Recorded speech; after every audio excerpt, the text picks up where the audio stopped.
So the bad thing with subleasing is you have to put out so much money. You really have to be excellent. When the heat starts, then all these issues will pop up suddenly. And they will suffer a lot in the summer. There is no way that all of them will survive. In this business, I think this word of mouth is so much more important than marketing. These guys who just joined recently, they don't have the same rents.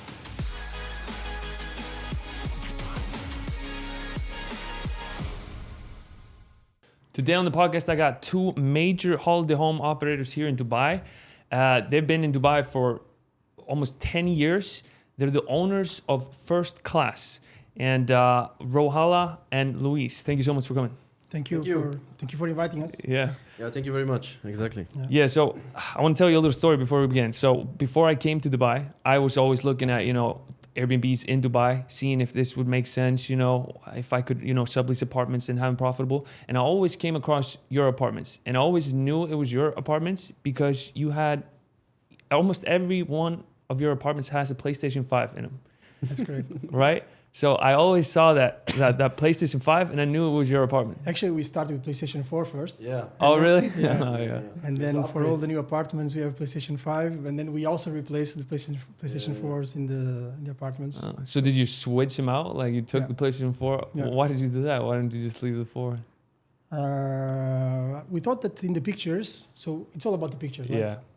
So also actually there was a company that from whom we took a lot of things in the beginning, and we can explain you this today also. We had a lot of amazing pictures with these beats, the Beats speakers and everything. Earphones. Yes. The apartments. Yes. So we thought actually, okay, we need to have something different in the pictures that will attract the people and the family, because we work a lot with big apartments. For families, so the PlayStation 5 is something that attracts them. So you used to have like headphones as well? No, we didn't. But okay. Let's say this is a reference, kind of a benchmark that we took from somebody else. Yeah. But have you ever had somebody steal the PlayStation or the remotes or something? Yeah. So there was one guest. So he was blaming the prostitute actually. Really? Yeah, so, but again, then we had this air cover, right? So we have the pictures, so we have all these processes, so Airbnb basically covered for it. Yeah, that's good. And we just bought a new one. Oh, yeah. I guess Dubai is good with that too. Like you don't have to worry that much about security. Say if you're in America, you have to worry a lot more about it. Yeah. But tell me, how many Airbnb apartments are you running now in Dubai? So look, in total, we are running right now 160 units. So we are not only the owners of First Class, we have also another company, right? It's called World Class. Maybe you saw the listings as well. That's you too? First Class and World Class? You own both of them? And there's a third company, I will not tell you the name now, which we also own. Okay. Is that an Airbnb company as well? Yes. So they're all Airbnb companies. So the listings which we have, they're split over 3 companies. Yeah. Why do you split them between World Class and First Class? 2 brands. Why are there 2 brands? So look, for us... when we started, right, we wanted to focus on high premium luxurious properties. The idea was in the beginning that we only have big apartments, 2-bedroom, 3-bedrooms and bigger, and with the best views. So for us, the best views was especially in downtown on Burj Khalifa and Fountain. And if you see our listings, most of them have this view, and they're in the prime buildings in downtown. And then we also got offered, let's say, different type of apartments. So we wanted to make a differentiation of the brands, right? So we can offer different type of products. And we decided to open up also in terms of flexibility, right? Because if tomorrow Airbnb stops our account for any kind of reason, if the bank accounts are closed for any type of reason, right? If we have issues with the authorities here, then we have always the flexibility to switch to other companies. So this was important for us to have the flexibility, also to offer different type of products. So we decided to open different type of companies.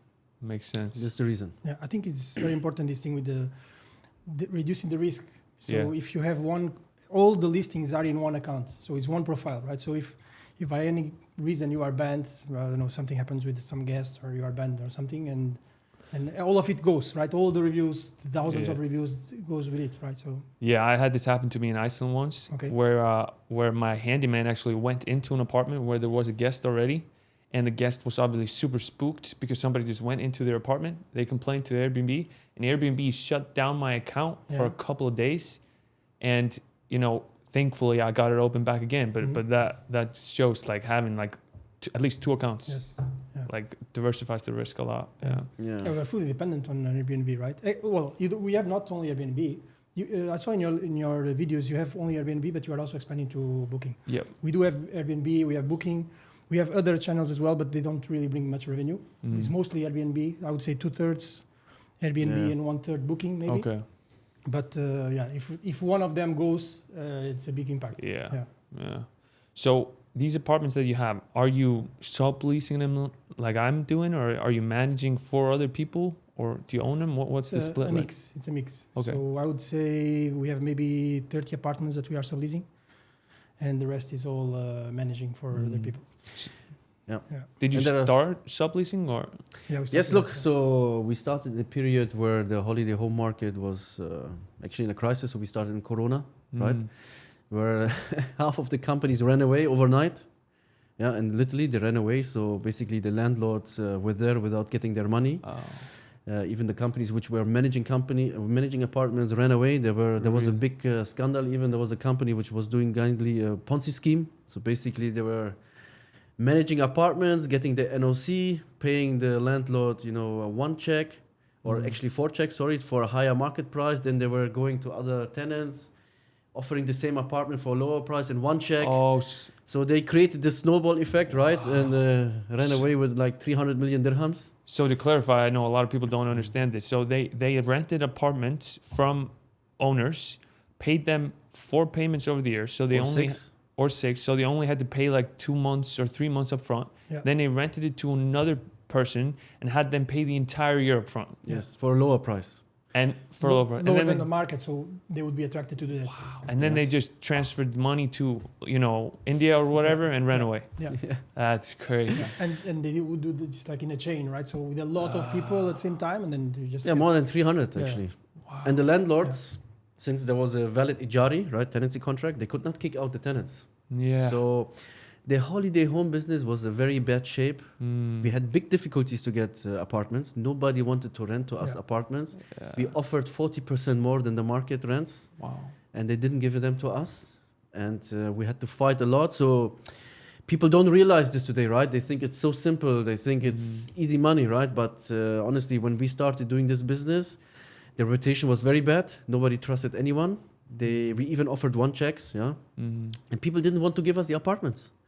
We went there with our CVs, we introduced us, we gave our passport copy, we gave the police report. But again, people were really not trusting us, right? Yeah. Or anyone who was doing it. Yeah. So Because it was in the news, everybody knew about this. correct. Yeah, it was not only the scams. So the scams was one thing, but because a lot of people had these, let's say they were highly leveraged. For example, you are starting now in Dubai and you get one apartment, another apartment. All the money you get, you reinvest, right? So at certain point, if the COVID came and there were no tourists, so you could not anymore rent it. And you had all these apartments and no cash. Yep. So a lot of companies were in this situation, and we know some other people that were in this situation. So they could just not pay the check, right? So basically they were not paying. The landlords were trying to kick them out. We know somebody that went for court with a lot of landlords, trying to say force majeure or try to get some kind of waiving of these rents, but didn't work. And because of that, basically they burned the holiday homes names in the market, right? And so this was, let's say, the market. Let's say this was the situation when we came in. So, and a lot of players were coming out, and that's when we came in. Smart. But this also it was a lot of risk because everybody was moving out, so nobody was. So you just trusted that the market was going to come back up. Yeah, it was a gut feeling, but we did a lot of let's say analysis before, and it was also a gut feeling. But we started with only one property and testing it out from there. And we did a very good deal with a company that was coming out bankrupt because of this situation. So we bought furniture for like 6 apartments at the same time. Oh, that's nice. For a price of almost 1 apartment furniture. I really like your furniture, by the way. Like it looks very like royal, expensive, but when you like really take a look at it, it doesn't look like that it costs that much to set up. No, but look, so obviously we hear to your reels and podcasts, right? Yeah. So you're mentioning some prices for your furniture. So obviously we are paying more, much more. Okay. So our focus is really not to furnish them cheap, right? We basically change everything. We change the floors, we change the walls, right? We invest a lot of money into expensive equipment like a PlayStation 5, right? It's like 5,000 dirhams, right? With the games and the controllers and everything, right? We have board games, we have all the equipment in the kitchen, we have extra beds, baby cribs. So we really try to bring the level up so that the customer, when he comes into our properties, he really feels that the view is not only royal, the whole interior is royal, right? Yeah. And that they really can stay there for a long time of period. They have their nannies, their maids, they can cook, they have their babies, their kids. And that's why we really spend a lot of money. We make sure we have the best pictures, right? Because at the end, the customer sees the pictures, he sees the location. It's the most important, let's say, attributes of your listing. And this is where we focus a lot on. Yeah. One thing I want to touch on, so obviously the Airbnb market, short-term rental market in Dubai is very saturated. There's a lot of competition. Yeah. And if you want to sublease and make it work, so subleasing means that's when you rent an apartment long-term for a year, 2 or 3, and then you put it on Airbnb and Bergthor and try to make a profit. If you want to do that in Dubai, you have to do everything perfect. Yeah. Everything has to be on point if you want to make profit. But back when you started doing it, I bet you could get very good deals, right? Yeah, we did. Like in COVID. Yeah. Was it profitable right away, even during COVID for you, or did you have to wait until COVID, calmed down? We didn't start during COVID. It was just after. So, well, there was still the tourism was still low, but it was not closed anymore. Yeah. So there Dubai was already just opened. Yeah, there was already some tourism flow. Yes. And man, I should have came back then. But basically, the rates were not the same that they are now. So the rents were very much lower, but the rates were also lower. So I think we went in the first year by reinvesting all the money that we were making. And so I would say from our own money, we did like 3 or 4 apartments. And then we were just reinvesting cash from it. And I think in the first year we reached maybe 10 apartments. Yeah. So look, for us in the beginning, profit was not important. We wanted to prove the concept, which we did with the first apartments. And we did everything ourselves. We had no employees. We were doing the check-in. We were doing the cleaning. We didn't bring any third-party guys. It was very important for us to understand the whole process. And we started with prime buildings. We had a lot of data. So we did a lot. So basically our background is that we're consultants. We did a lot of projects. We did a lot of restructuring, analytics. For what? For real estate? No, so for private and public Okay. companies, mainly in Saudi Arabia. Yeah, we turned around companies. So me and Luis, we actually worked together for almost 5 years, day and night. Yeah, so we saw each other more often than our wives. Yeah. And we were under a lot of pressure because we had to deliver our projects, we had to reach our KPIs. So we took this knowledge, let's say the approach which we have learned, and we applied the same in the holiday home market. And we did a lot of analytics, right? We understood which buildings are, potential, let's say, buildings which we can actually start with. And once we did our homework and we started with the properties, we invested all our savings. Yeah, we reinvested. We never took something out. Obviously, it was a good time because the rents were lower. But the bad times actually started right after the first year of contract because all these owners suddenly sent us a legal notice, right? So I don't know if you are so much aware of the rules here. So owners, if they want to kick you out, they either send you a notice or a legal notice through the notariate public. And suddenly we had big challenges of not having any more these rents, right? And we invested so much money in the apartments. So some of the apartments we lost. Yeah, and we had to fight a lot with these owners. And so you made a really good deal on an apartment. And then the market value came up and the owners were like, okay, I want somebody to pay the real price. Of course. So then they sent you a legal notice? How does that work? Exactly. So basically the process here is if you want to vacate the property from your tenant, there's an official way, right? So you send a legal notice through the official way and then basically the tenant has to leave. Yeah. I didn't think that was possible. Yeah, this is possible. To send somebody out or send somebody out that quickly? Doesn't it have to be a 12-year notice? So it's 12 months notice. Okay, 12 months. Yes. No, it's a 12 months notice. Yes. Yeah. Oh, okay, yeah. Yeah, 12 months notice. Okay. And normally you have to give a reason. So either you move in or you want to sell it. Most of them, they just say they want to move in, but then they don't move. They will rent it to somebody else. But can't you charge them if you see that somebody else moves in? Yeah. You see there's a new Ajari. You can. Yeah. Ajari basically how it works is most of the people, landlords, tenants, don't know the rules here. Most of them. 99%. Okay. since we belong to the 1% and we know the rules very well, yeah, we managed to keep actually all of them, right? Wow. But again, You still have them? Yeah. But some You of them, have you got some crazy deals going on yeah, right but now. some of them we let's say we kind of renegotiated. Yes, we and- had to and we- renegotiate. Yeah. So you came, Again, so a there middle are ground. rules. Yes. So it's important to understand there are rules for rental increase and so on, right? Obviously, we don't have the same rents, Yeah. for sure not, right? But did we lose the apartments? No, most of them we kept. Yeah, and of course, it's also very important to have a good relationship with the landlords because you don't want Yeah. to go to court with them, Yeah. right? You want to. We want to have a sustainable working relationship with our landlords because we're not planning for 1 year or 2 years. We are planning for the next 10 years, right? Yeah. So we want to keep them happy. We have to be happy, right? So you have to work with them together. There is no other way. You can't just say, no, this is my rent. I'm not coming up at all. You could do it, but eventually it will come again next year, Yeah. and then so Yeah. you will find a way, right? So Makes sense. yeah. One question. All right. So right now, if you try to get a 3-bedroom apartment in downtown with a view of the Burj Khalifa, 40th floor, you have to pay at least 250,000 dirhams. That's a very good deal. That's a very good deal. Yes. That's the deal I got the other Yeah. day. That's a very good deal. What was the market value then when you started for that kind of apartment? So the best deal we had was 129,000 dirhams for 13 months. 125,000 dirhams. 129. Yeah, 29. Yeah. But better view than yours. Yeah. Better view. Yeah. Yeah, it was like it was really. That was really the best tough. view. Yeah, Yeah. it's our best performing apartment up to today. Yeah. And you're still paying in like similar rate. Obviously, No, it's gone up like. we are paying almost off- double now, Oh yeah. I mean, Oh, we're paying much more. Yeah. But Yeah. still, we have. but still very good. Yeah. still a good. good deal. All right. So what was the? So you set up all these subleasing units. When at what point did you transition into? So the bad thing with subleasing is you have to put out so much money. You have to buy the furniture, the security deposit. You have to pay the agent. You have to pay the rent up front. All these Yeah. costs. But then you can manage apartments for other people by not putting any of your money out. The owner pays for everything, and then you just split the profits with them. So that's what you transitioned into. At what point did you do that? We did it from the beginning almost. I would say like from the second year we already started to do that, but we didn't really transition. So we are doing both. We are growing in both ways.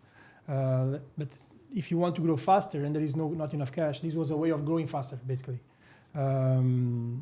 And so I think we started with some managing for some friends, and I think that friend had more than one apartment, and we saw actually it works. The model works to manage for somebody else and get a share of it, and then we just started to. We didn't really active look for people to manage for them. I think the deals always came from either through the agents or somehow people got to know us. And there were also somebody that found us on Airbnb. Basically, this person wanted somebody to manage the apartment. And the type of research that this person did to choose the management company was not to go online and look, was open the Airbnb account, check the reviews, saw the one that had the best reviews and contact us through Airbnb and said, I want you to manage our apartment. So we had also some, let's say, former guests, who invested in also Dubai, had who that, bought yes. some apartments, and they stayed with us. They loved it. Yeah, they wanted us to manage it because on the other side they also wanted to come and stay in the apartment. So we started to understood that there is a lot of demand for it, and people were reaching out to us because we had a very good reputation actually. Yeah. So we had a very good relationship with some big agents, with some big property management companies. We always paid on time. We were very reliable, very responsive, so very professional the way we were working. Our reviews were super good. Everyone liked the interior. Everyone liked the way we worked, with our people and with the owners. And they basically told their friends. And as Luis was saying, we are not doing any marketing in this regard, right? Not at all. Yeah. Not even on social media. So Our focus was always to grow in the Yes. subleasing, right? That was Yeah. our focus. Exactly. The rest came by But I mean, in this business, I think this word of mouth is so much more important than marketing because Dubai is everybody's cold calling, everybody's marketing, but the quality is not always there. So if you are managing the apartments really well, you're just going to be able to expand so much. What I'm worried about managing apartments for other people is I'm worried about the work that comes with it. Because if you're managing an apartment for another person and he's taking 80% of the profits, he's going to be asking you a lot of questions. He's going to be like Yes. making You have sure. you have to manage the owner. Yeah, you have to manage not So- only the guest but also the owner. No, so we are managing the owner. Yeah. So Are you personally talking to every owner, or Yes. Yes. is it do you guys have some free time, or are you just talking to owners all day? So look again, client management is very important, Yeah. right? And these investors, at the end, look, they have apartments which are worth millions of dollars. Mm-hmm. They trusted us with managing them, right? They want to, of course, speak with us, right? Mm-hmm. We want to speak with them because we want to keep them happy. We want to make sure that they are happy, that they have the feeling that everything goes well, that they are happy with the returns we're giving them. This is very crucial in today's market, especially because the rents are very high, as you know. Mm-hmm. So obviously they have, let's say, the choice to go for a long-term rent. Yeah. However, since we started doing this, we never lost one owner. They actually brought more and more friends because they were so happy the way we work with them, about our professionalism, and again about the returns which we're bringing them. We never projected or promised them something what we cannot deliver. It was quite the opposite. We always under-promised, overachieved. And we right? lost a lot of deals because of that. We lost a lot of deals because there were some other crazy guys projecting double the return, right? It's a tough thing. I've thought about doing this for a long time, and you know, either you under promise and you don't get the deal, or you over promise and then he's going to be unhappy. So it's very tricky. So what we experience now is that the people who were coming to us 2 years, 1 year ago, who were asking for projections, who didn't decide to go with us because someone else offered them more, and they went with them, they're coming back to us because they are now valuing that we were telling them the truth, they're unhappy with them, etc. So honestly, this is the sustainable way of doing it, right? Not bullshitting your people.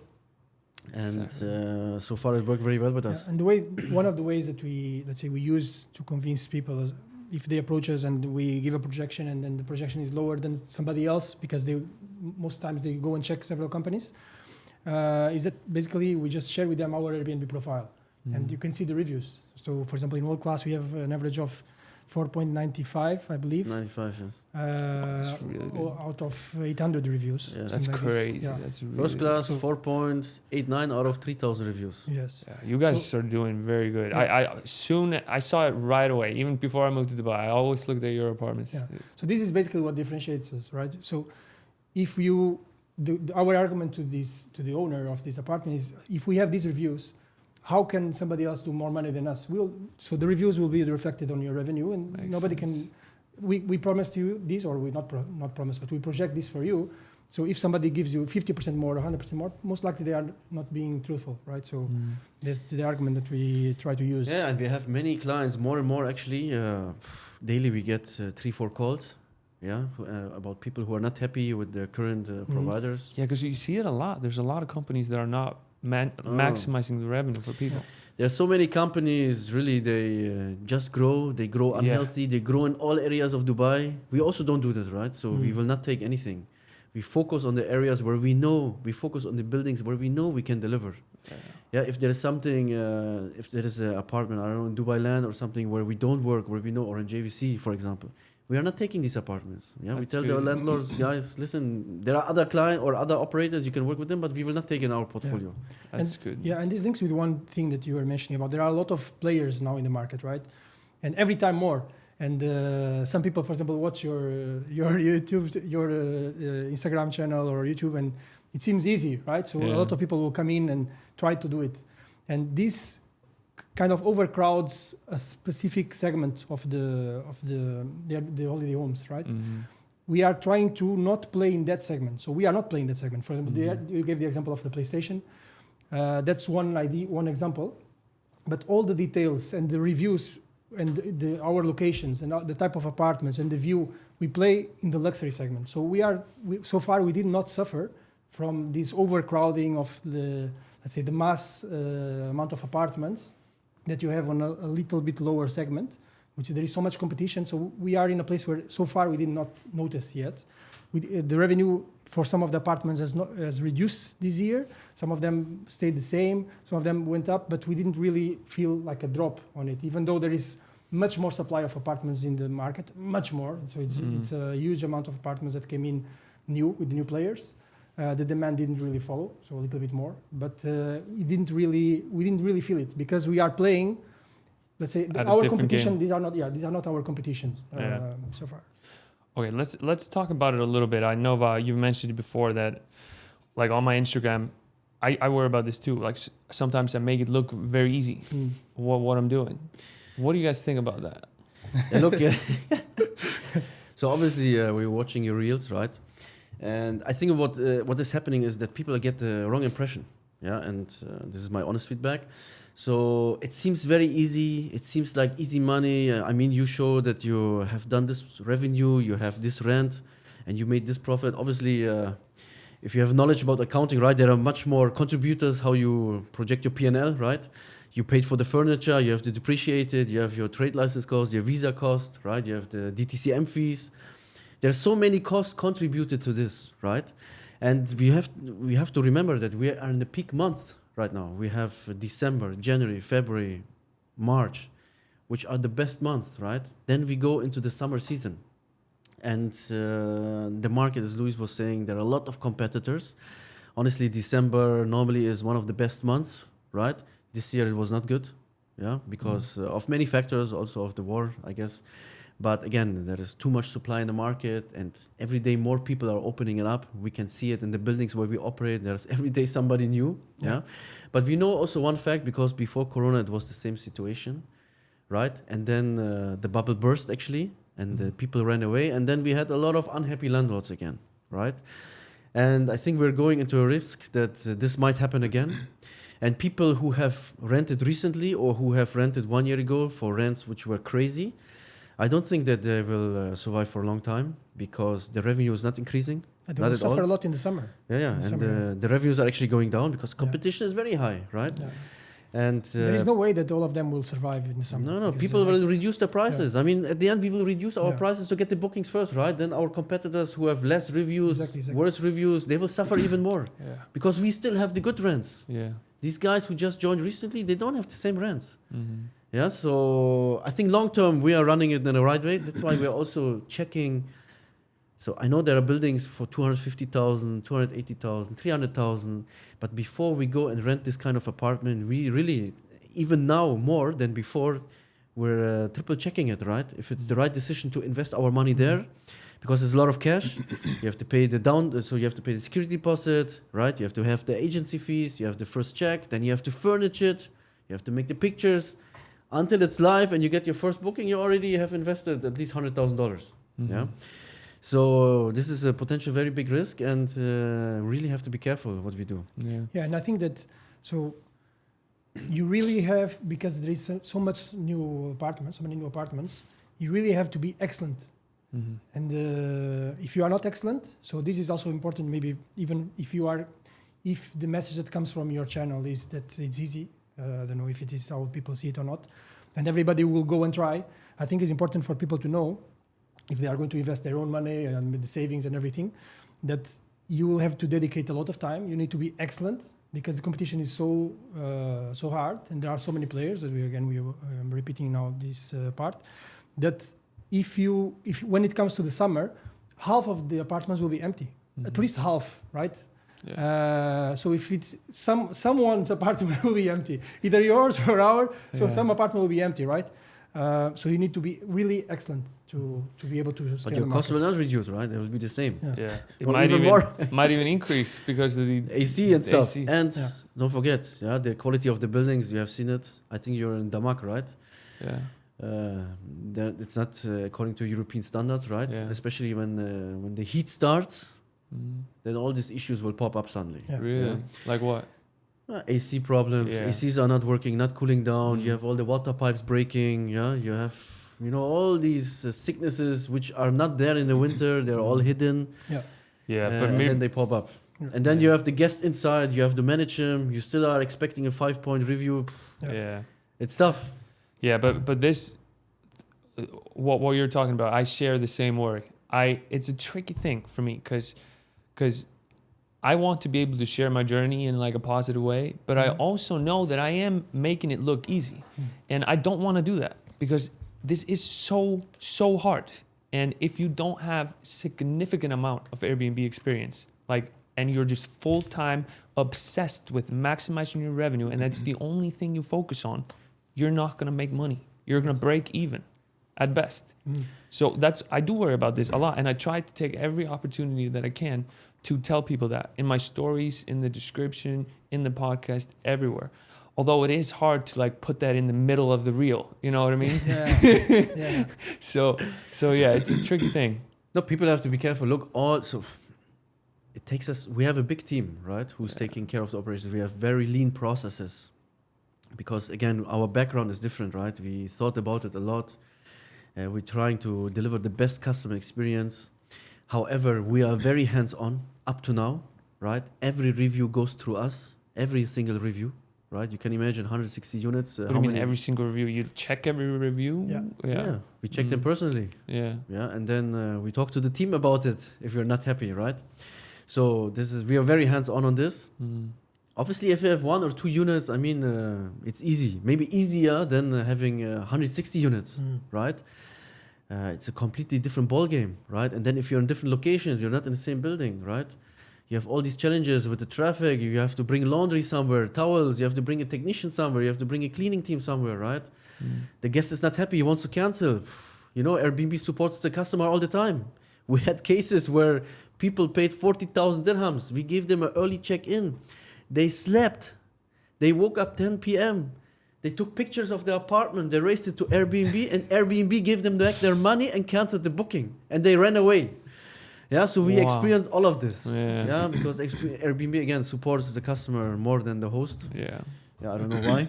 We have these cases. Yeah, we have these cases on a daily basis, right? It's a matter of probability. If you have more apartments, it will happen more often. Yeah. So, what has been like the biggest challenge of growing your business?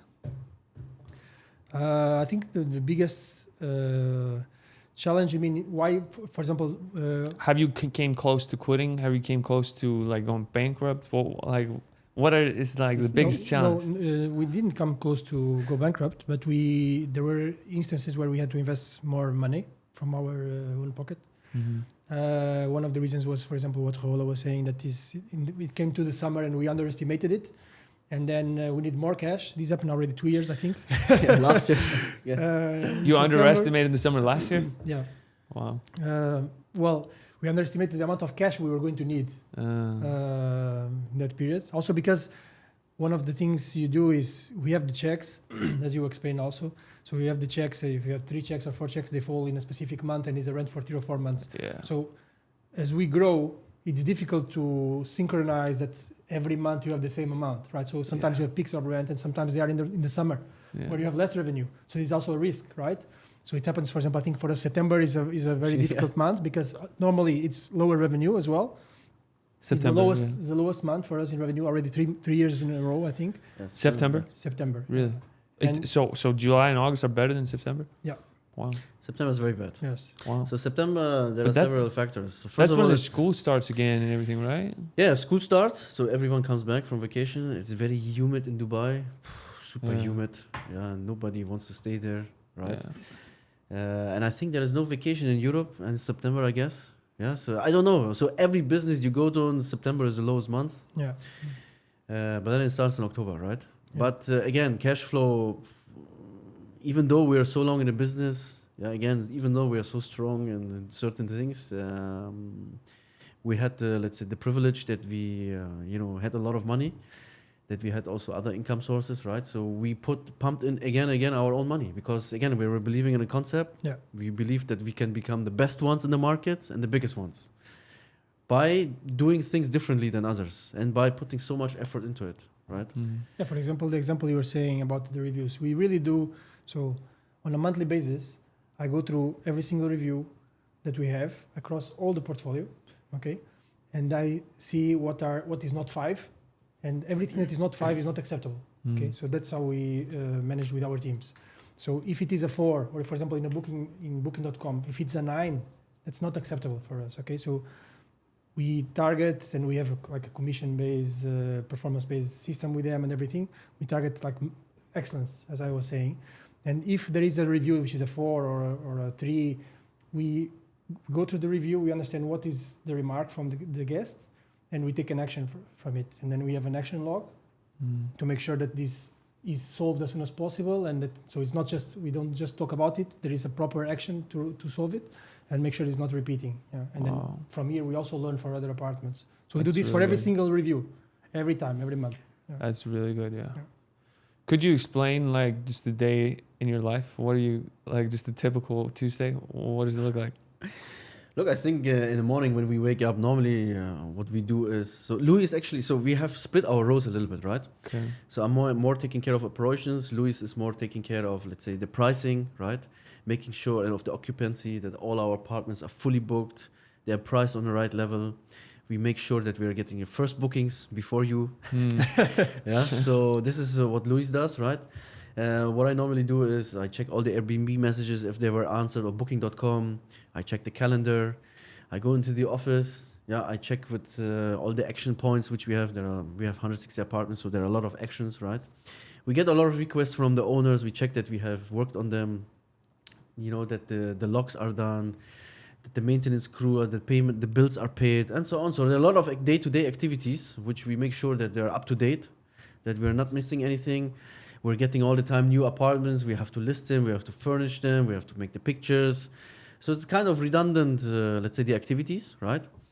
But it's making sure that everything goes in the right direction, that the reviews are top notch. This is the most important, actually, right? This is what we check daily. Yeah.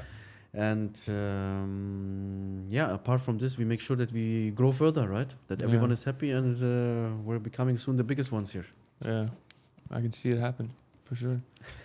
But so before we go, I want to talk a lot about like strategy, just Airbnb short-term rental strategy. But before we go into that, I want to understand just like your story a little bit. So you're from Germany, you're from Portugal. Yeah.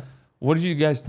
So if we start with you, where in Germany you're from, and why did you move to Dubai? Coming from the north, Hamburg. Yeah, so I studied aeronautical engineering. I was starting my professional career with Airbus, the airplane manufacturer.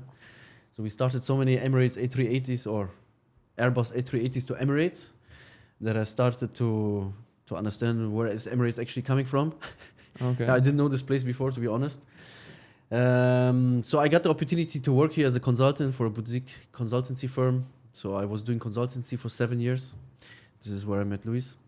And since we were working in so many different industries, yeah, among them hospitality, yeah, we were doing, we were working in hotels in Medina and Mecca, right, where you have all the pilgrims. And we had insights in all these businesses. We started or were thinking about doing several, let's say, ventures here in Dubai. And actually, Holiday Homes was not our own business, the only business. We have done, we built a very big clinic actually here, a medical clinic, which we have sold then. We even were in the cloud kitchen business, which we closed. Kitchen? It didn't work. Yeah. I don't even know what that is. We were in Global Village. You know Global Village? No. Global Village, you don't know? You should go. You should try it. It's the park, it's an amusement or entertainment park, which has the highest traffic per square meter in the world. Wow. It's here in Dubai. So it's just all kinds of activities there? Or? Yeah, it's like a small expo. You came here to expo? No. Okay. It's kind of a small expo. Every country has its pavilion. Okay. They're selling, items from their country. You have a lot of different, let's say, F&B stores. It's actually famous for trying new things there, right? So with a great idea of opening, a small restaurant there. So we tried many things, and some of them worked, some of them didn't work, right? And we understood that we have to focus on our main business, which is Holiday Home. So we, closed everything else or sold them and focus only on the Holiday Home business. So you moved to Dubai because of the connection you had with the air you were working on? Airbus, yes. Airbus, and there was a connection to Dubai there. Yes. And you got the opportunity to work in Dubai with that same company? No, for a different company. But there were some managers who were able to connect me with some people here. Yeah. A funny thing, I haven't really talked about this. I'm half German, actually. My mom is German. She's from Hamburg too. Really? So, yeah. And amazing. Then she moved to Iceland and... Which part? I don't know. You have to ask her. I don't know that. So I come from the west. So I was born in Germany. Yeah. I grew up in Germany, in Hamburg, sorry. I don't miss it. Yeah, okay, I bet. We are very happy here. Yeah. And we will stay here as long as they allow us to stay. Crazy. What about you? Portugal? Yeah, from Portugal. I studied in Portugal. I Started working in Portugal, also in management consulting, so business management consulting, like Rola. But this was since ever my let's say my career. I never actually worked. I studied engineering. I never worked as engineer. And then I moved into Germany as well. I lived 1 year in Germany, then I lived 2 years and a half in Belgium, then I lived 1 year and a half in Czech Republic. Always with the same company, but different clients. So because of that, I was moving around and across a lot of different sectors as well. So what kind of company was it? It's a company called Kaizen Institute Consulting Group. It's a Japanese consulting company. So basically, lean management consulting, that's what they are doing. And afterwards, I was contacted by, basically some headhunter contacted me to join the same company where Rola was already here. And I moved here, so it was like 6.5 years ago. 6.5 years ago. I moved to Dubai, and then I was also based in Dubai, but going to Saudi Arabia every week. So we were flying in and out every week for 40 years, and then I moved out of consulting. I moved into corporate, and then focus in the business. Nice. Yeah. So lean management consultant. You were like an advisor to business owners on how to run more smoothly and more efficiently, more efficiently, profitable. Yeah, be more productive. I guess that's a really good background to bring into an Airbnb business for sure. Like you mentioned, how you put, like, if you get a 4-star review, there's a system of how you fix it. I guess you got that from this there. comes from our background. Yes. What other tricks do you have? What other tricks we have? Tell me your biggest secret. So look, we do things differently. Okay. There is no other company which we met so far which has the same operating system as us. At least we believe that. Yeah, we believe that from what we have seen so far, right? And I think it's to our advantage, right? Do we want to share this? Not really. So, yeah. Yeah, so you're wondering if you want to give the secrets away or not? Yeah, exactly. No, look, honestly, why not? Because we worked very hard for it. Yeah. We didn't invent it, right? It comes from our background. We believe in certain principles, right? We come from the lean background, from the Japanese way of working. We have done it in many companies. We were very successful in doing it. We just copy-pasted, implemented in our company. We believe in performance. This is for us the most important KPI. And this is how we measure our team. Yeah, it can be an accountant. It can be a check-in agent. It can be a housekeeper, a maintenance guy. You can measure any one of them. Yeah, and you can motivate them, and you can make sure that you have the best guys in your company to bring them to the maximum performance. And there is one thing which I believe we really have in ourselves, which comes also from, I think, the background, which is even in the word Kaizen, which means continuous improvement. And every day we are trying to do, and the example of the reviews is one thing, but even ourselves in the way that we are working, the way that the team is organized, every day we are challenging ourselves in be better, and perform better and be the best in the market. So our objective is, so as Rola was saying, we want to be the best in the market or grow the biggest in the market, but that is, let's say, an end result of being the best in terms of reviews. So we really want to be the best player in the market in terms of how the guests appreciate when they come and they visit us. And that's how we are, let's say, the rest will be a consequence of it, is a consequence of it. The growth is a consequence of it, right? So, but actually, there is something what I learned from you, or what we learned from you. Yes, obviously, we're watching you. I'm honored. No, so what we do is we are very, so it's not, don't think we are like arrogant and think we're the best ones, nobody else can do it as good as us. No, so actually it's quite the opposite. We're going to everyone. And we ask them, like you ask us, what do you do? How do you do it? Yeah. We ask their employees, right? We try to hire always people who are coming from holiday home companies. So we ask them, what is he doing? How is he dealing with this problem, etc. Yeah. So what I liked in your case is that you always try to put as many bets as possible, right? So this is something what we also were thinking of, or what we are always considering of. But when I saw this, I was like, actually, what we didn't do for a long time is, and we will do it now. And actually, we will reanalyze all our properties and we will see how we can actually improve them in terms of increasing revenue by having more occupancy. And we found a very, very nice solution. And we will do a pilot project of one of our apartments. And then we will show it to you. Okay, it's something really interesting. Why? Yeah, it's something I think I didn't see it so far here. And so we are also scanning listings, right? What you also do. You go through Airbnb, you put a dummy date, a dummy location, and you check what your competition is doing, right? Yeah. What are the pictures? What are locations? What are the prices? We do this continuously in our free time. And then we try to learn from others. So now we have something what we will implement. We will test it out. It will be a pilot project. Is it the number of beds? Yes, but it's it's a number of beds, but it's a different way of doing it. Yeah, you're full of secrets, man. Share it. No, we will try it first. Let's see. Yeah. What are you just gonna put a bunch of bunk beds in all the living rooms and? Oh, this would be like a labor camp then. So it has to be. So what exactly? So this is also one, let's say, thing you have to consider, right? If you have too many beds, then it doesn't look any more luxurious. Yeah. Yeah. So and for us, luxurious is very important, right?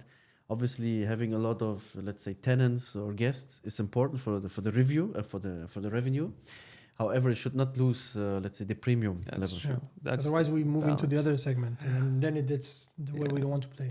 When I talked to Silkas about this, they also said like, and I've heard this from many people, they don't want to put a sleeping sofa in the living room because they don't want the more people, the more wear and tear, the more likely there's parties.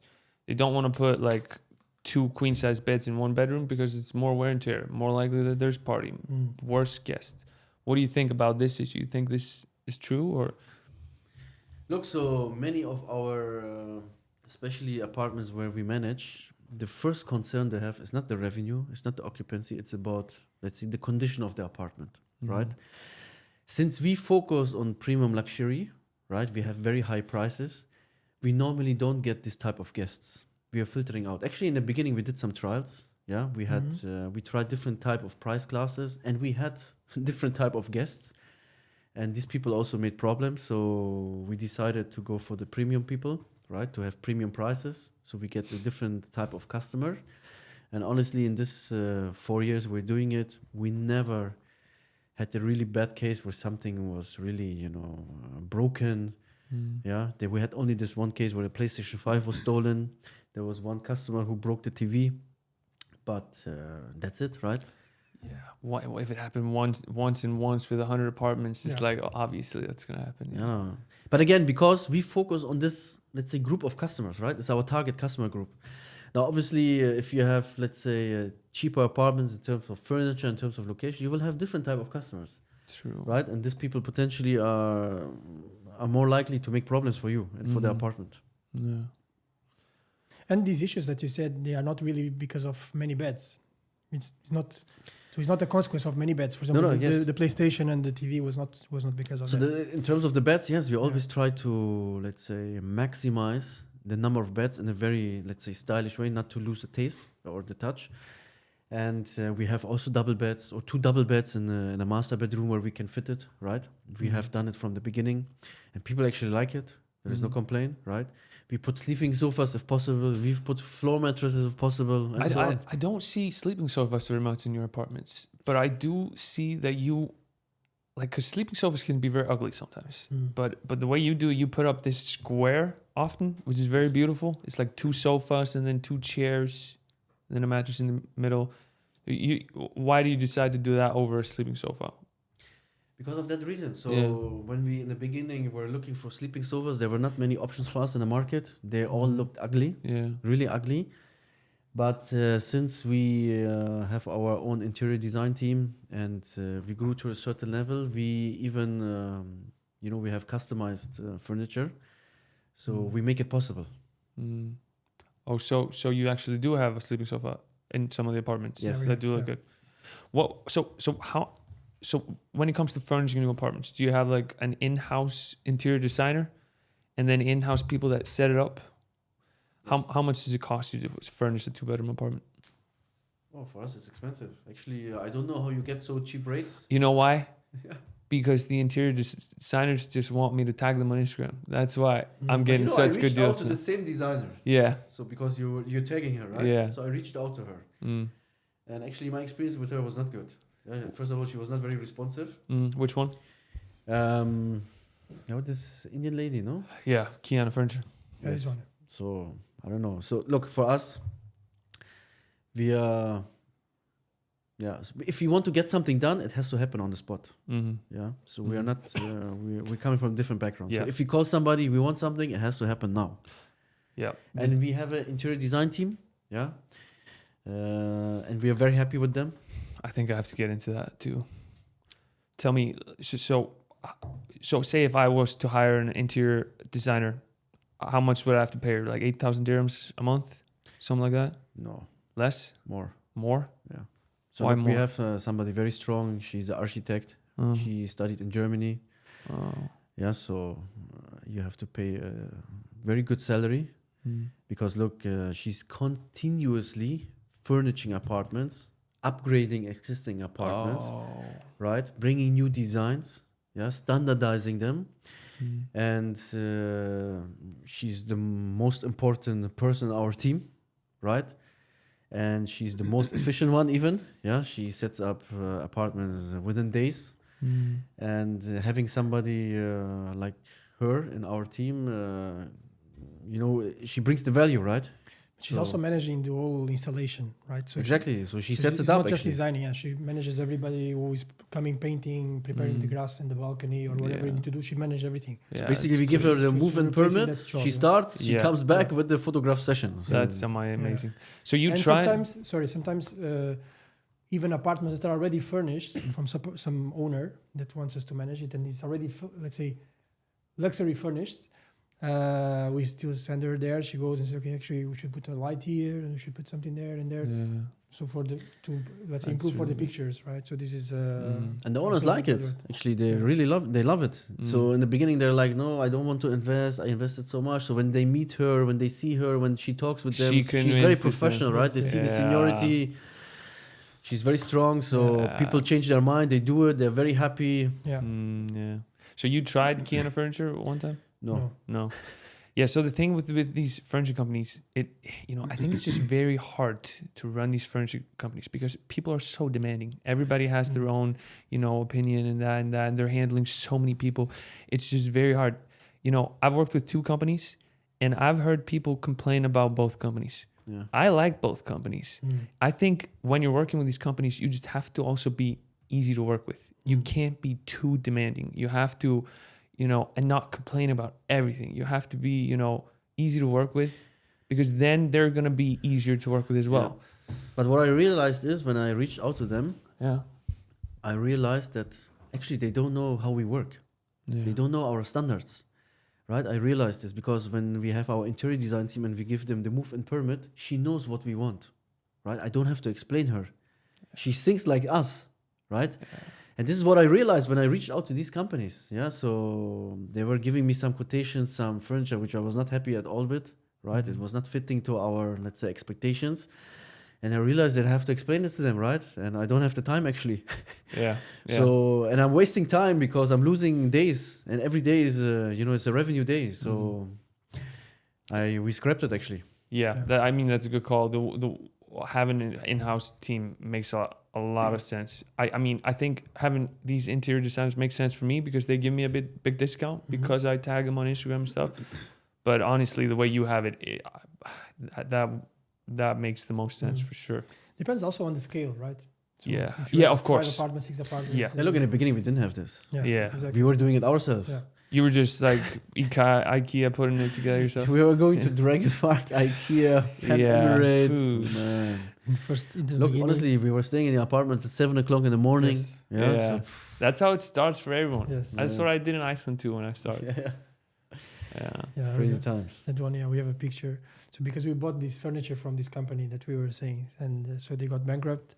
They sold us like furniture for 6 apartments, but all in boxes and all mixed. And we had to check in the next day, and we got like all.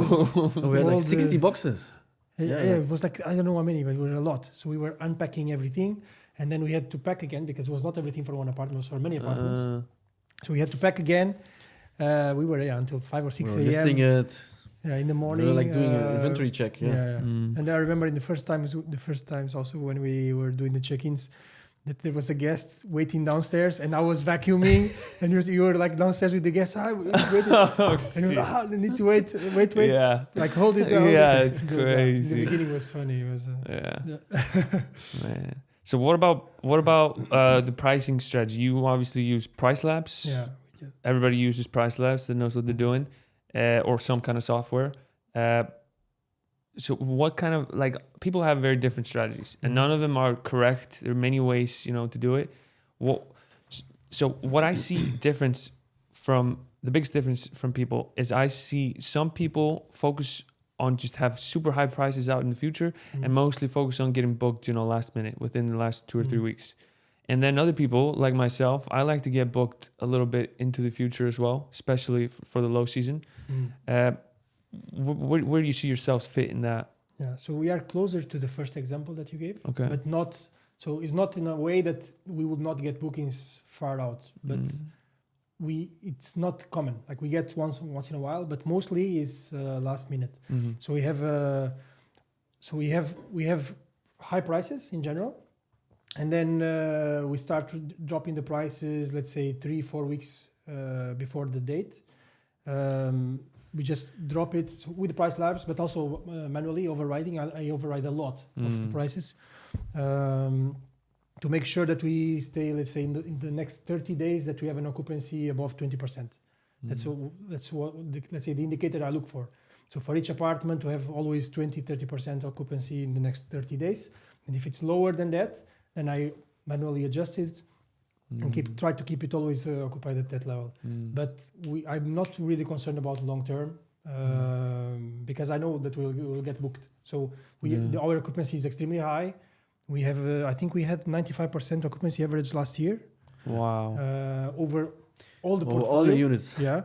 So it's extremely high. It's always busy because, again, we have the best reviews, and if the price is the same, so the only thing I need to do is imagine if you have an apartment which is similar to ours, and you have the same price, or you have a lower price, and mine is not getting booked. If the reviews are higher, and that's why it's so important, I just need to put the same price as you, and I will get booked, and you will not get booked, right? So eventually, it will always get booked. It's a matter of how much you want to drop the price, but our priority is to get more reviews, more and more and more and more and more. Especially for new apartments, you need to get reviews quickly so that you can increase the price as well. Yeah, I don't know if I replied to your question. But look, also what we do definitely. is, I think what I saw in your listings, so we have a non-refundable cancellation policy. So Total. Never refunded. Yeah. Wow. So what I saw in your case is I think you have a firm cancellation policy, Yeah, right? 30 So- days. They can cancel within 30 days. Yeah. So we With don't this, do this. Yeah. So this is also, of course, let's say, constraining people to book in the future, right? Because there might be some issues for them. They're not sure. So because they cannot cancel for free, right? However, this saves for us a lot of headache, right? We make sure that when we get the booking, it's the real booking. Yeah. We did it in the beginning differently. We experienced that many people actually cancel. Yeah. Right, then our rates are kind of screwed up. So And this happens happened a lot in the beginning, and it that's why we happened a changed lot. it. Yeah, we changed it. Because then we were last minute try to get a booking to cover it, or I don't know, like if it's 1 week before, it's already a problem because most likely will not be, or the probability of renting it for the same price you could if it's 1 week before or 3 weeks, it's different, right? So we try to have these bookings already guaranteed. When it comes 1 week, 2 weeks, of course it's not always, and there are bookings. So we had apartments empty even today, 1 or 2. So there are some empty slots, but most of it we try to get it a bit earlier, but not too early. Yeah. So how far? So say if an apartment is available tomorrow, how much do you have to drop the price in order to get that 95% occupancy? Like for me, I have like a 38% discount. If it's tomorrow, how far are you dropping the prices Compared to the base price? Yeah. So manually overriding, or you mean manual overriding, or the automatic setting? The automatic setting is automatic setting will be up to 40%. Yeah. Actually today I'm playing a little bit with it and see if it doesn't go so low. But it was between 30 and 40%. But then He's like, don't tell him all the secrets. yeah. But then on top of You gotta it, have the mic. You gotta have the mic closer. yeah. Yeah, I'm not dealing with the pricing, so Yeah. I actually Then- don't know what it does. Then on top of it, if it's still free, I override it even up to 60% Yeah. manually. Oh. 60% over the price, it is guess. already 40%. So I just make it full. Mm. Yeah, I will make it full and we'll Yeah. get it. If it's No, 200 but dirhams, 300 dirhams, doesn't matter. We will get it. Actually, I'm the one who wakes him up in the morning and tell him, Luis, man, there are some apartments that are still Yeah. open. Yeah? What's going on? You didn't do the adjustment, etc. Look, for us, again, priority number one is to get booked. Yeah. Yeah. High occupancy. Mm-hmm. Because, again, we are getting all the reviews. Yeah. Especially in summer, yeah, we try to get as much reviews as possible because then we are prepared for the winter, right? And then we have 200 reviews per listing, and then we have a much better start, right? Yeah. Compared Yeah. to others. And Exactly. many of our listings have more than 50 reviews. Can you keep 95% occupancy in the summer? Yes. Yeah. That's what I tell people. People say I'm crazy, Yeah. but No, It's a it's matter of possible. pricing. of course, yeah. Yeah. So your strategy sounds a lot like Silk House, which is a huge company. A guy I Mhm. interviewed a couple of months ago. Some other people, like for me, like I'm hearing you. I'm like, it makes a lot of sense. The only thing I can't make sense of is why wouldn't you just lower the price out in the future just a little bit more? Look, in the past, we had, honestly, maybe not last year, but the years before, we had actually very exciting bookings. Yeah. There were people, especially in the winter season, who were booking a lot in advance, especially, for Christmas, New Year's Eve, because we have all our partners, especially in downtown, have the New Year's Eve view, right? The Burj Khalifa view. So you see the fireworks. Mm-hmm. And we had amazing bookings, like Yeah. crazy bookings. Yeah, and actually the strategy worked. So recently it's getting lower, right? The number of bookings for these crazy prices. However, obviously it's always worth it to review it, right? Yeah, of To course. adjust it. Mm. As I said, continuous improvement. Yeah, of always, course. We are always, and actually, I would like to also understand how do you do it, because we can always learn. But so, in my view, or let's say in our view, so the apartment will get booked. Of Okay. course. So Yeah. 95% occupancy will get booked. Yep. And it will get booked for a good price because, as I said, so our reviews are in general better than the competition, so they will choose us. Okay, so this is just a natural thing to happen, right? Mm-hmm. So if your reviews are better than us, they will start choosing you. That's simple, right? It's a competition on the reviews. So, and of course the pictures comes together. So there is no reason to rush into getting the booking because we'll get the booking anyways, right? Mm-hmm. So if we have it at a higher price in the future and somebody books, good, we get it. If we don't get it, we'll get it at a normal price, which we would lower it anyways. Yeah. right?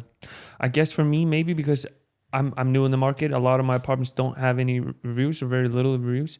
So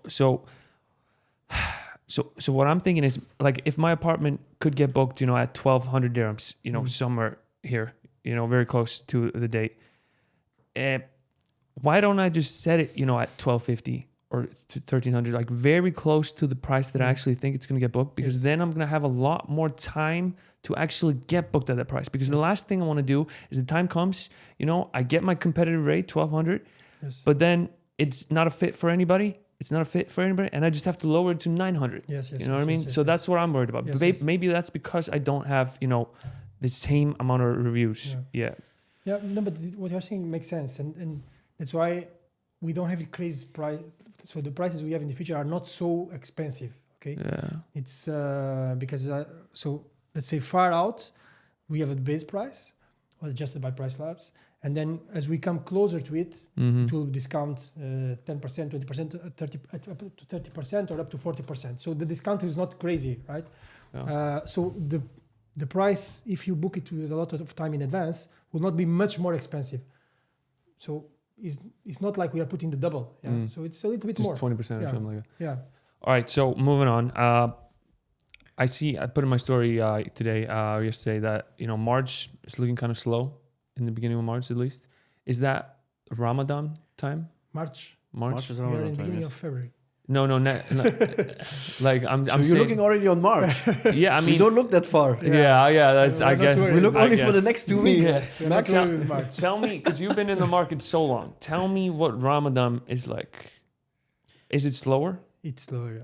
Why? It's a bit slower. Why? Uh, What is Ramadan? No, but look, it depends. So Dubai is changing, right? Yeah. Ramadan is moving. Maybe you know it, right? Ramadan will always move 10 days. What is ahead. Ramadan? Tell me about it. What is Ramadan? Yeah. Okay, it's the Islamic. So it's one of the pillars of Islam, right?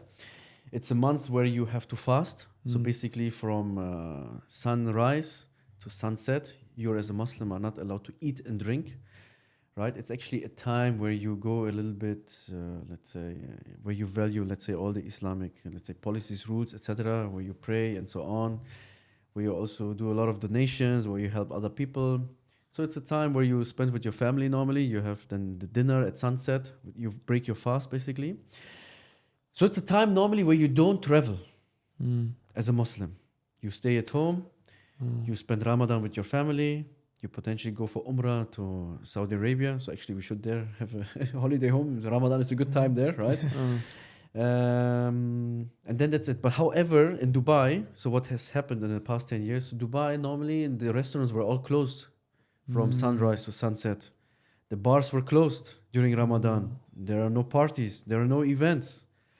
But since Ramadan is moving more and more to the peak season of the year, yeah, like when I came here, it was in summer, right? In August. Anyways, nobody was coming here. But now it's changing. So everything is still open, right? So tourists still can come here. They can enjoy, let's say, a normal holiday.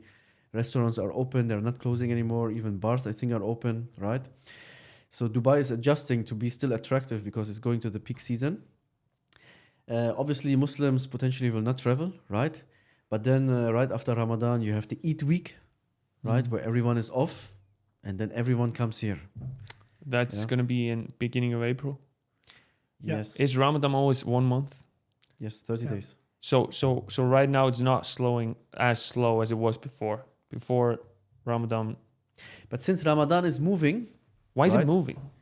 because the calendar is different, the Is Islamic Oh, the calendar. calendar is different. lunar, Yeah. Yeah, we're not following let's say the Yeah. Gregorian calendar. We have our own calendar, right? Yeah. That's why it's moving 10 days every year. Mm. And in Dubai, all the big events, the exhibitions, they're all in winter, right? So we will have times where there's Ramadan and there are the big exhibitions, right? So potentially in the future, Ramadan will not be an issue anymore because Ramadan will be also during Christmas Oh. soon Yeah. in maybe 10 years, right? Mm.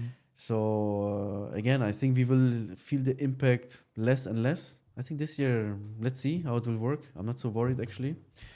And let's see. Yeah. Okay. Good point. You don't have Muslims in Iceland? No, not at all. No refugees? They cannot reach Iceland, maybe. Yeah, I mean we have refugees, but I guess not a lot of Muslims. Mm.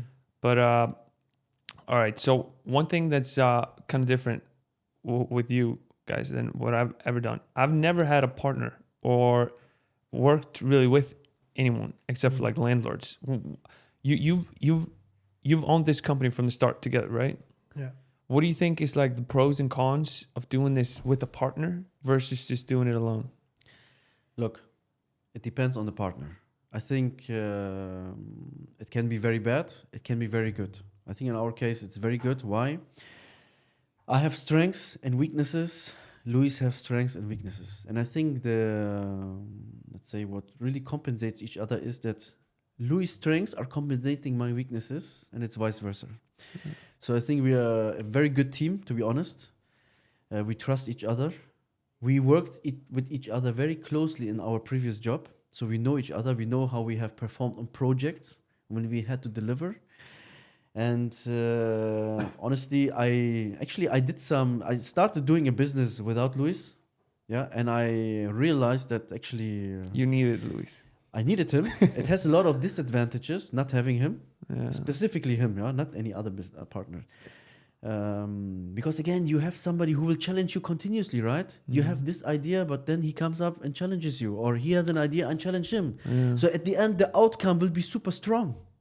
And honestly, I'm sure if I would have done it alone or we would not be here with 160 apartments, 100%. Yeah, and I think that 100% agree with what he said. And the fact that we are two, there is always one of us. Maybe it's also because of personality, and maybe not linked with being a partner in the business, but on the personality. There is always one of us that is restless. And we need to do something different. We need to change. Why we are not changing this? And then one is doing something else, and then the other one remembers about why don't we do a laundry? Why don't we do this? Or so we are always somebody else coming in with the new ideas and challenging the other one, which maybe gets a bit comfortable. And yeah. But look, again, it's very important to have the right partner. You That's have to the be thing. very honest. We are very direct to each other. Yeah. We're not hiding anything. Mhm. If I feel that he's not delivering on certain items, I will tell him. Yeah. He will do it with me. Yeah. And look, we are very confident that together we can beat any other team, Mhm. right? Because we're trying to reach the maximum outcome for every one of us, right? We are benefiting a lot from it. But again, I think in general it's not easy because there are a lot of other stories, where they ended up they're not being Fighting. friends anymore, Yeah. cheating each other. And Yeah. this happens a lot in Dubai, right? You hear always these crazy stories. My partner override the company on his name. He stole me all the money, etc. Because we're dealing with a lot of money, right? Mm. And but again, I think if you have the right partner who is compensating your weaknesses, you have the really good character, personality, it can work. Don't either one of you think like if I was doing this alone, I could just have 80 apartments and I would just make the same apartment. No, same profit. So what I would think, if I would have a partner, I would have to make the company the double the size just to make the same amount of profit. Yeah. Rather than if I do it alone, I just have to grow it half the amount to still make the same profit. But you need to do double of the effort and alone. Yeah, the thing is, I'm like worried that I could ever find somebody that's the thing with finding the right partner. I don't think I could find a partner that would be willing to like work as hard as me, or I mean maybe not, but that's like what I'm worried about. Or yeah, I guess it's just very hard to find the right partner, and It's also very difficult. yeah, and also having a partner. So I've like worked with somebody in like some projects, and then you always have to. So say you're thinking about something, then you always have to run it past him before taking action. Versus, I just think of something. It's 1 a.m, and I'm like, oh yeah, and I just start taking action. I don't have to run That's it why past you need to anyone have the else. right partner again, right? Because Yes. there are not many times that one of us stops the other. So Yes. So since we know each other for a Yeah. very long time, we have worked together on projects. Mm. We know each other. We know the mindset. There are many decisions where we don't have to align to each other, right? Yeah. When it's big decisions, right, strategy-wise, or where a lot of money is involved, obviously we always align. Yeah. Mm. Even if you want to change the furniture in apartments, we align it, right? Because it's a concept which we have implemented. And if you want to change it, we have to align it, right? And the ideas are not always good. So the fact that you wake up in the morning and it's okay. Sometimes it's a if bad I have a thing. partner, I have to check with him, or I Yeah. cannot do it directly. Maybe that sometimes is good. Yeah, true. Maybe, yeah. No, Because honestly, we will not do a bad yeah. decision sometimes. so he had sometimes ideas which maybe he would do if I would not be there, right? Yeah. Not his partner, or for sure me. I come up every morning with a new idea. I'm like, man, we have to offer private tours. Why we're not doing it? We have to buy a luxurious van, the driver. We have to do Yeah. it. And he's like, man, forget it. There is no money. Yeah, Like, yes, you're right. Why are you even doing True. it? So there are Also- many. Yeah. yeah. Also, it just having somebody there, that's doing exactly the same thing as you is like just support for your brain, I guess. What do you mean? Just because sometimes like when I've been doing this for like 3 years coming from Iceland, and I'm just doing this alone, and in Iceland nobody else was doing this, so I was just doing this alone and moving here alone. So you're always just alone, in your head. So having a partner that's doing exactly the same thing as you, and you can bounce ideas, but also just support each other. I think that's pretty huge. Look, even today we were discussing about, to be honest, so in the way here, we were discussing actually what's the next step. We should not think about how to double it, but how to reach 1,000 apartments. So thinking extremely big, so that maybe we don't reach the 1,000, but at least half, right? So you aim far, and then we'll see where we reach. So this kind of brainstorming, if you are by yourself, first of all, maybe you will not be so ambitious. And second, most likely you will not have the same ideas, or you will miss something, right? So if we start discussing, as you discuss, ideas will develop, right? So you brainstorm together and the ideas become more mature and maybe something that you can actually take out of it. So it's always... And look, at the beginning, again, when we started doing this business, I brought my cash, he brought his cash, right? So again, if we would not have done it together, we would not grow so fast. This is also very clear, right? We would potentially not take even so much risk, because I would have the risk to lose everything of my own savings, right? So obviously the risk was shared. So we knew exactly that, okay, good, if this doesn't work, then I lost only half of it at least. Yeah. Right? Yeah. It's good. What about, I'm really curious, so obviously my operations work like this. For communications with the customers, like the guests, I have virtual assistants in Pakistan, and then I outsource the cleaning to a cleaning company, and then I do the pricing, everything like that, and then I have an employee that runs all the maintenance and everything, and they're all just in a WhatsApp group and communicate with each other. Yeah. And I even mute that group and don't even look at it unless they let me know and need something from me. What is it that you do? Do you hire people in Dubai to take care of the communication, or how does it work communication with the guests? Yes, we have. So one of the things we do is, and also different from many other companies in Dubai, is that we have this what we call guest relationship manager, who is doing face-to-face check-in and check-outs, and is in contact with the guest 24 hours. Okay, so if the guest needs something, this person is in contact just on with WhatsApp. The guest. Yeah, so this person is basically the person that is managing the communication with the guests during the stay. Okay, so all communications with the guests from all apartments, they are managed by these let's say these functions. How many apartments is one employee responsible for? So it depends. We have different grades depending on the performance that they have. They can go up to I think the biggest one now is 16. 16 apartments. Yeah. So does he communicate with people on Airbnb as well, or just WhatsApp? WhatsApp. Oh, even also Airbnb. And you obviously have some automated messages that go out and everything like that. And is that employee, is he incentivized in any way for getting good reviews, or? Yeah, we have a performance incentive system. Performance-based system. Yeah. So depending on the reviews, they get stuff like that. Yeah, so there are many KPIs which we measure, right? And they're very clearly communicated to them. And based on these KPIs, we do the payments. Sounds very smart. And the more apartments they can handle, the more they can get paid, maybe something like that.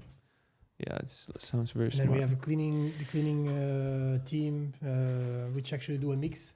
Because, so if you want to do it in-house, you are doing everything outside, right? Yeah, except for my maintenance guy. Okay, Yeah. so but so why do you have a maintenance guy? So I just need somebody in-house. So the guy that I have in-house, he's just trying to take as much of my plate as possible. He's even registering the Jaris, the rental contract. So it's not only maintenance. No, and he fixes things if it needs to be fixed. Yeah. And if he can't fix it, he finds the money. person that can fix it.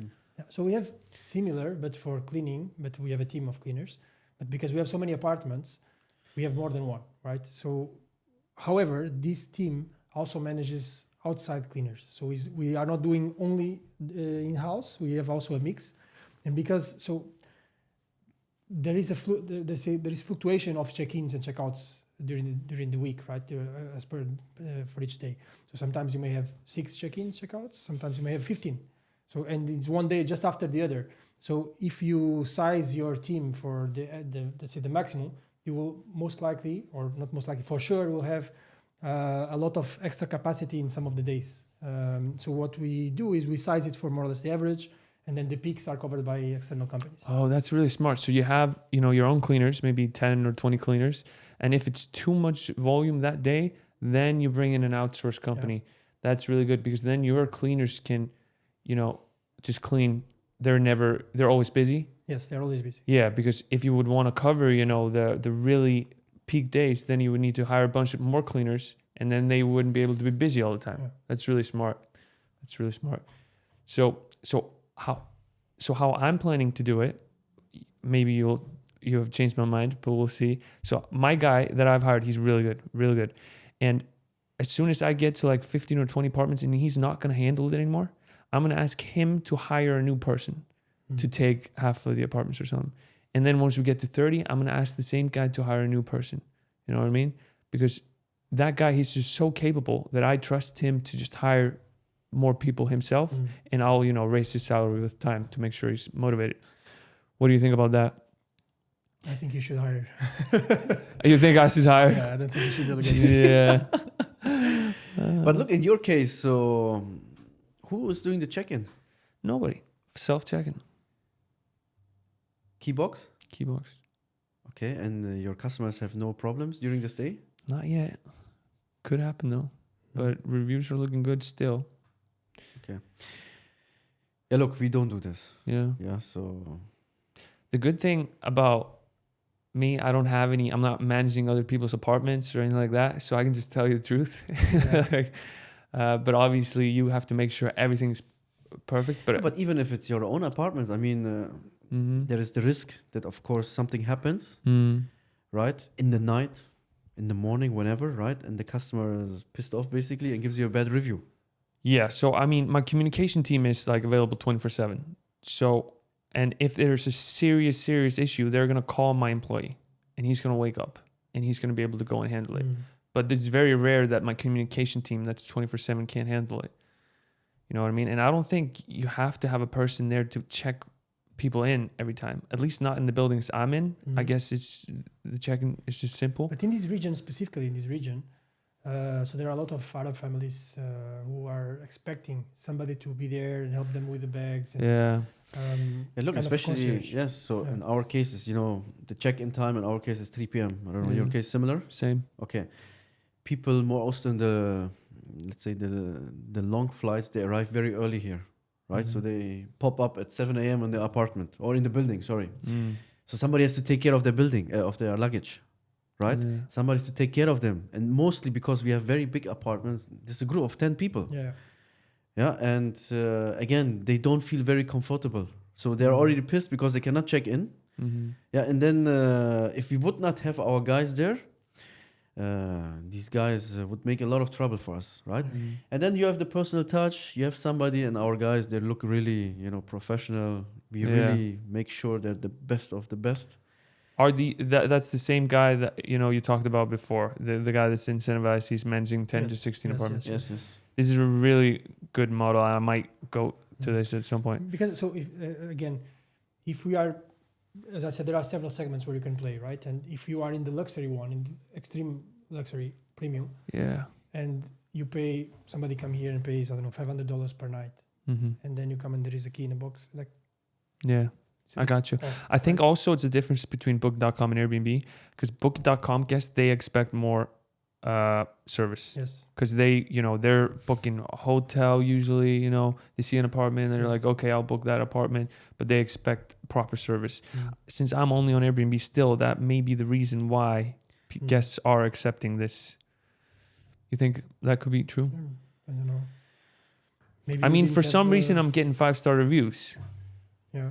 Oh, so it works. Yeah. But maybe when I go on Booking, it's going to be a different story. Look, on Book. So the more challenging customers, obviously, we have from Airbnb. You think so? But the reviews are worse in Booking. Are they? Yeah. I think it's also harder to get a 10 in Booking. When you can rate an apartment from 1 to 10, you're much more likely to give an 8 than you are to give a 4 when it's 1 to 5. But 8 for us is unacceptable. Yeah, but for some guests, that's like, it's a great apartment. I'll give them an 8. Yeah, this happens. But I don't think, if you really like the apartment, you're not going to give it a 4 out of 5. I don't know. That's just my feeling, but who knows? So we got about 15 minutes left. Okay.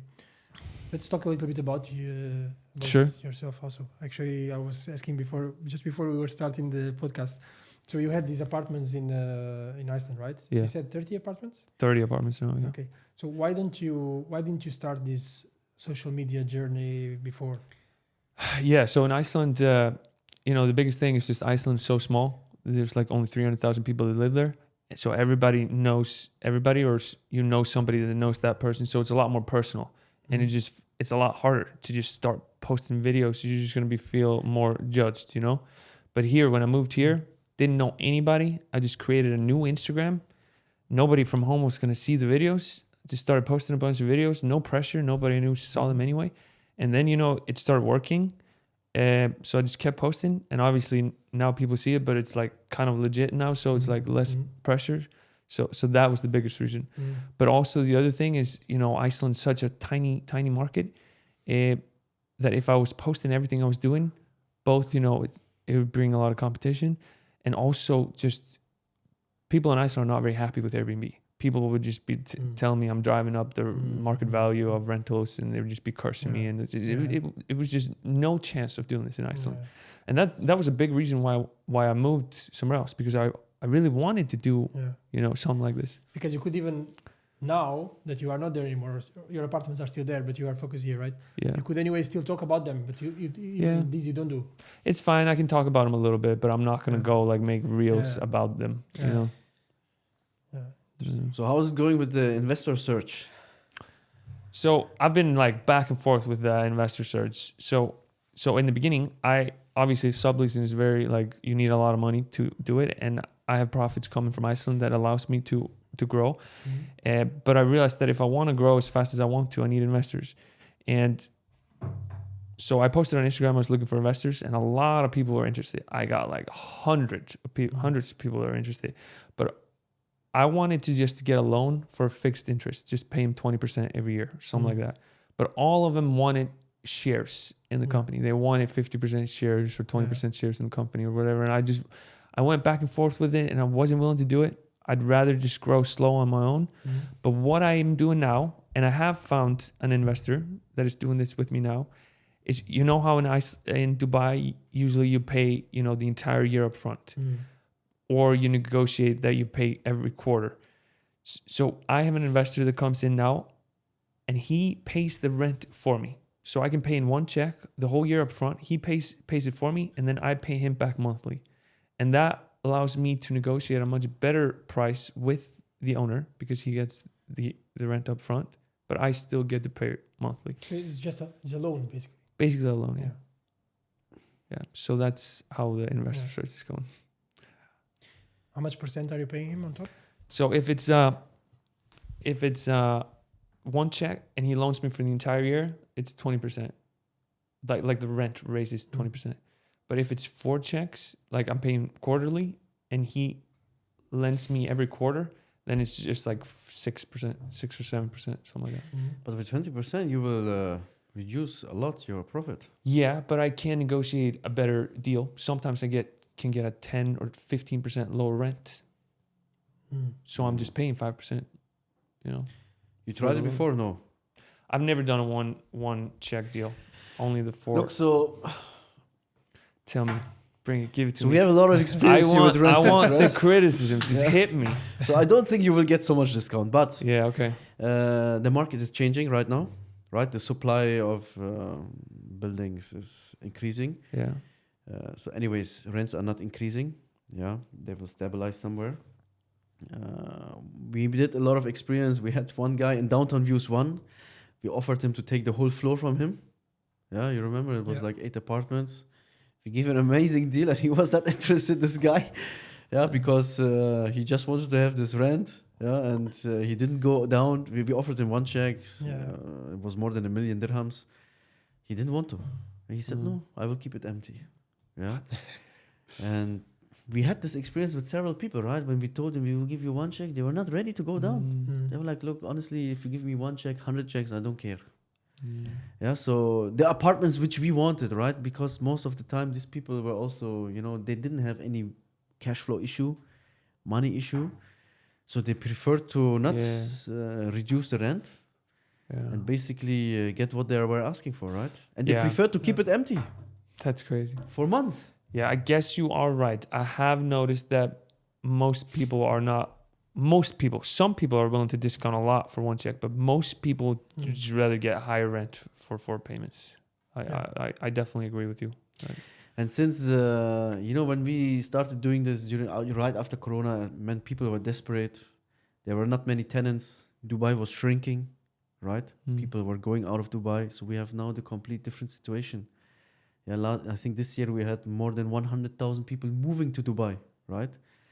So the supply of apartments was less for a certain time period. Obviously now, let's say the waves of certain nations stopped. And now it will normalize for sure. Many buildings are just before handover. So I think this will stabilize the situation in the market. Well, the rents are going down already. Yeah. Some of them. In the apartment, so the one that you said, downtown views, that you got for 240, you said? 250, 3-bedroom But this apartments. downtown views too, right? 2, yeah. Is it a different one? Yes, the 3 new buildings. But it's the same view, no? No, more or less. It's a little further away from Yeah, the okay. Burj Further Khalifa. Okay. But still. Look, when downtown views 1 was handed over, the rent started also from 240,000. 3 bedrooms, very high floor, middle unit. Amazing. So, but then they went up to 350. Now they're coming back down. Yeah. Now I don't know where they stand. I'm not really monitoring it. Yeah. Yeah, I think you can get in downtown views 1, maybe like 280 for the apartment you were talking about. Yeah, okay. I think so. So they went down significantly. Yeah. Which is good. And hopefully it's going to come down even further as we approach the summer. Or maybe it won't come down, but it's going to be easier to negotiate with landlords.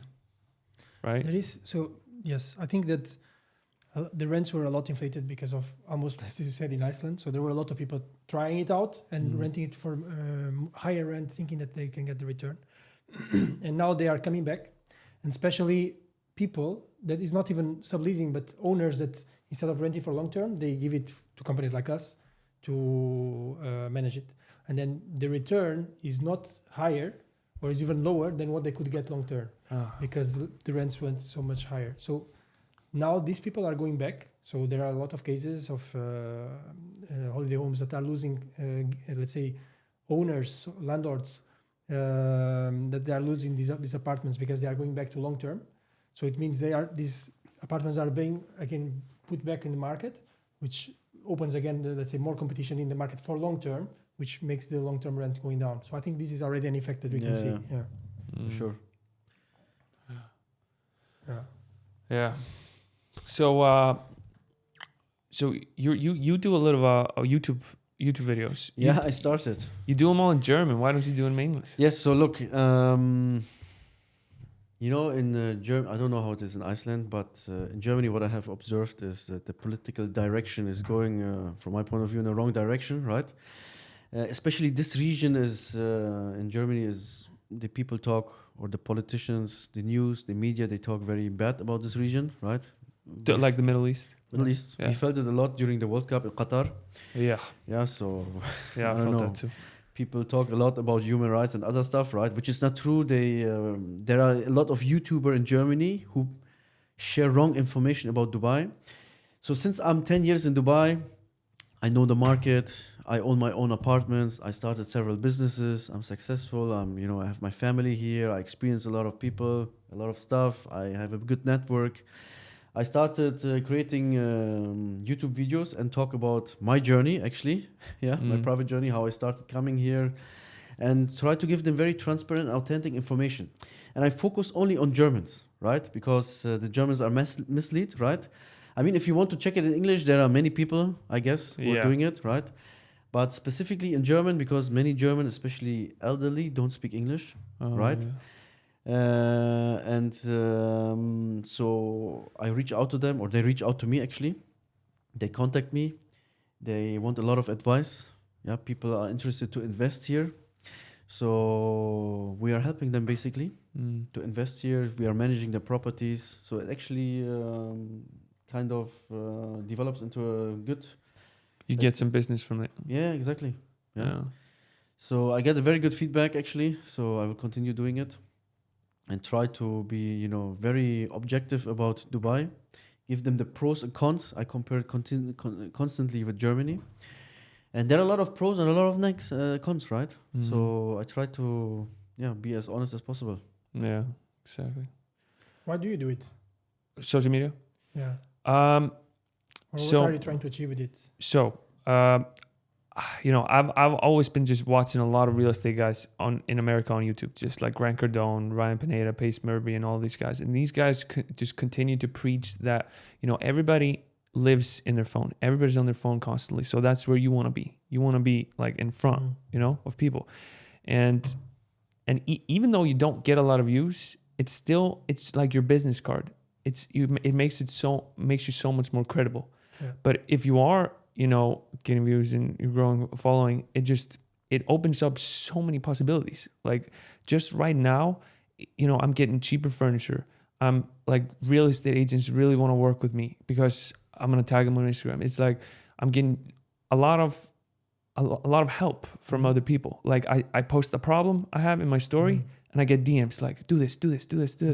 So there's just so many opportunities that it brings.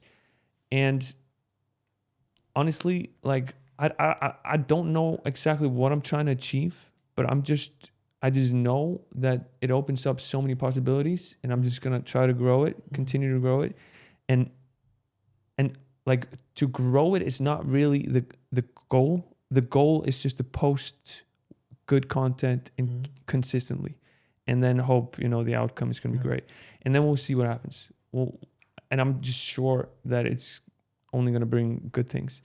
And obviously, it's going to bring in a little more competition. I'm telling everybody what I'm doing on my Instagram, and people can just copy what I'm doing.